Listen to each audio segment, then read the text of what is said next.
পনির finger বানানোর জন্য পনির, দুটো ডিম, নুন, লঙ্কা গুঁড়ি, ঝাল লঙ্কা গুঁড়ি আর হলুদ নিয়ে নিয়েছি। নুন মাখিয়ে নেব। এবার একটুখানি হলুদ দেব যাতে পনিরের সাদা কালারটা একটু হালকা হলুদ লাগে। দিয়ে দেবো একটু ঝাল লঙ্কা গুঁড়ি, তাহলে হালকা ঝাল ঝাল লাগবে।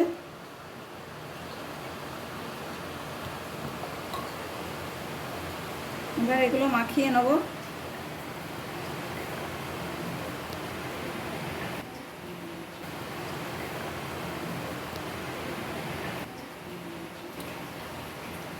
এরপর এই যে নুন হলুদ মাখানো, লঙ্কা গুঁড়ি মাখানো পনিরগুলো আমি একটু ডিমের মধ্যে গুলিয়ে নেব। তো ডিমটাতে সামান্য পরিমাণ একটু নুন দিচ্ছি, ডিমের পরিমাণ মতো।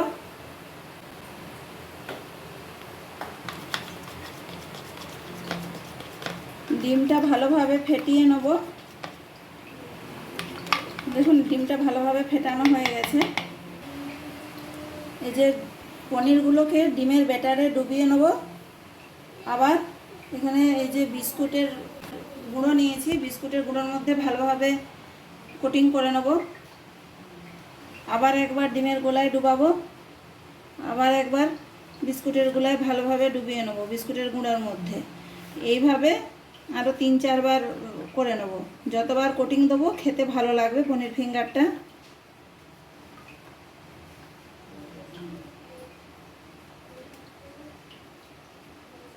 এভাবে পুরোটা কোটিং দিয়ে দেবো। এভাবে সবগুলো তৈরি করে নেব।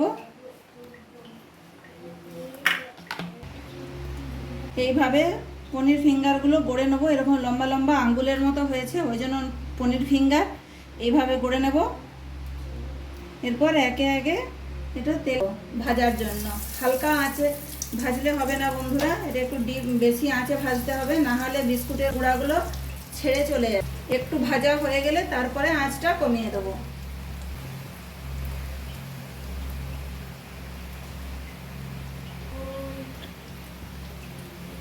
বন্ধুরা এই যে পনির ফিঙ্গার করার সময় পনিরগুলো যেহেতু দুধের তৈরি, ওই জন্য পনিরগুলো ভাজার সময় বেশ সুন্দর একটা ঘি ঘি ফ্লেভার উঠছে, খুব সুন্দর গন্ধ উঠছে ঘিয়ের।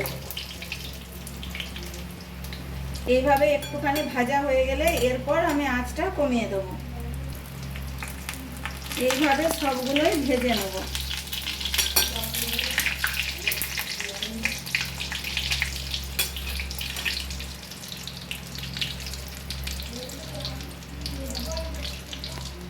এই যে পনির ফিঙ্গারগুলি ভাজা হয়ে গেছে, এভাবে এরকম গোল্ডেন ব্রাউন হলে এভাবে তুলে নেব।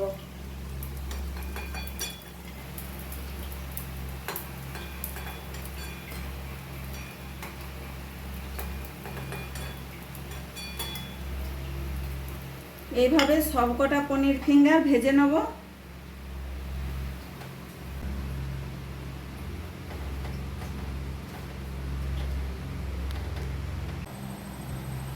এই যে এর উপরে একটুখানি করে কাঁচা নুন দিয়ে দিলে, বিট নুন দিলে ভালো হবে, খেতে টেস্ট আরও বাড়বে।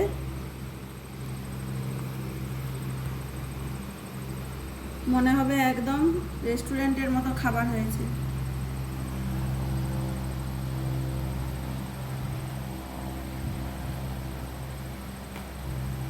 আর এর উপরে আমি দিয়ে দেবো 2 ফোঁটা লেবুর রস। প্রত্যেকটাতে 1 ফোঁটা 2 ফোঁটা করে দিলেই হবে।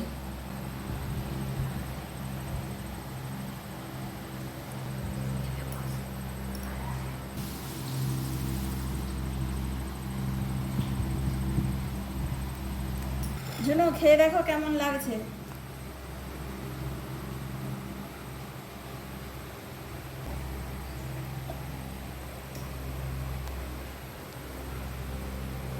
কেমন লাগছে ঝুনু?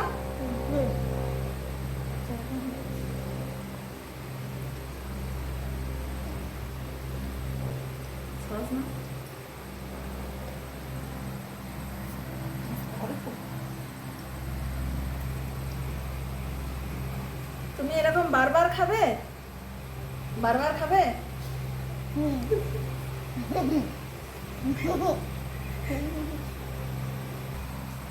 এইভাবে পনির ফিঙ্গার বানিয়ে দেখবেন, বাড়ির বাচ্চারা খুব সহজেই পনির খেয়ে নেবে। তা নাহলে বাচ্চারা পনির সহজে খেতে চায় না, কারণ পনিরের কোনো টেস্ট নেই বলে। বাচ্চারা বড়রা সবাই এটা খেতে পছন্দ করবে।